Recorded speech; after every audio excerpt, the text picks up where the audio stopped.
Zvaperera pano. Pano. Saka mtona darava vanoshinga vabve. Vanozati vakapondera ku? Pano. Muzvizwa. Amen. Mukangoteedzera zvinoda Ishe chete munobuda. Amen. Amen. Shingai hama dzangu. Amen. Waroi wari teki nesu. Hino hemwatombosvika pano mukazodzokera musina kupedzerwa maenda. Amen. Ko.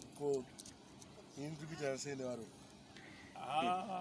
Wari kuchema waroipo pakujamba, munokuziva kunonzi kujamba. Ndikuudza ina mai wangu akafa. Shingai hama dzangu. Wachauya wachiombera kuti tiregerere asi musasavaregerera ngawaende. Amen. Amen. Odi? Ngawaende. Vachauya tiregerere. Achauya achiti tiregerere takakutadzirai bota roti tosangane mberi tungabirai hama dzangu. Tinotenda. Ngatenda uyamutangwa. Ataurira hama dzangu angoti ava vana vanga pana vakashira chino. Vazive simba raMwari kuna kwaari. Ataurira. Ndakauya pano ndichipenga asiko zvinezvi ndapora. Ukauchidi? Chipenga. Asiko zvoti? Ndapora izvonazvo. Tinotenda. Hapana jekiseni, hapana pilisi.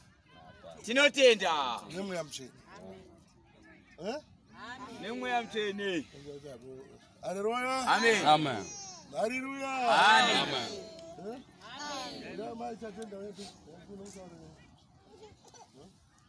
Kaka tikurumbidzarika. Ati vamwe vashava zive simba raMwari. Taura. Faro kwa muri. Amen.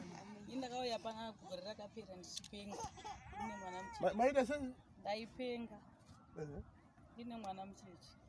Asi chandakafarira chikuti ndakarapwa pano kusvika ndapora. Handina jekiseni randakanopiwa kana kuchipatara. Kana asina pano mwana wangu apora. Handira kuti chipatara muende. Tinotenda. Chipatara munoenda handitizvo? Amen. Asi kana zviri zvemadhimoni uyai nazvo kuna amagirasi. Amen. Mazvizwa? Amen. Kurudziro yangu inoti kana maenda kuchipatara endai mayereswa. Tinotenda. Endai mayereswa. Matoponeswa. Amen. Matodi? Matoponeswa. Atenda zvangu. Uyai wangwarisape. Amen. Amen. Ndakabva kwaRusape ndaiti kana ndiri kubasa ndaidzingirwa nechamupupuri ndotanga kurutsa ropa. Kutsomwa nechamupupuri? Kutsomwa nechamupupuri zvekuti chaimhanya sei? Ndaimhanya zvekuti ndikatena dasi chibva chatenda ndikadasi chibva chaendawo neiko kwendenge ndichienda ndikanopinda pachosvika chotendera padho chodzokera kwachabva. Ifaro kwamuri. Amen. Maisvipa ropa rakawanda sei? Ndakaya ndichirwara zvekuti ndasagona kana kuswatanuka. Asi kubva zvandakatsika nyika inoyi. Aiwa, ndiri kufara chaizvo ndakapora. Rufaro kwamuri. Tinotenda. Haleluya. Amen. Maisvipa ropa rakadii?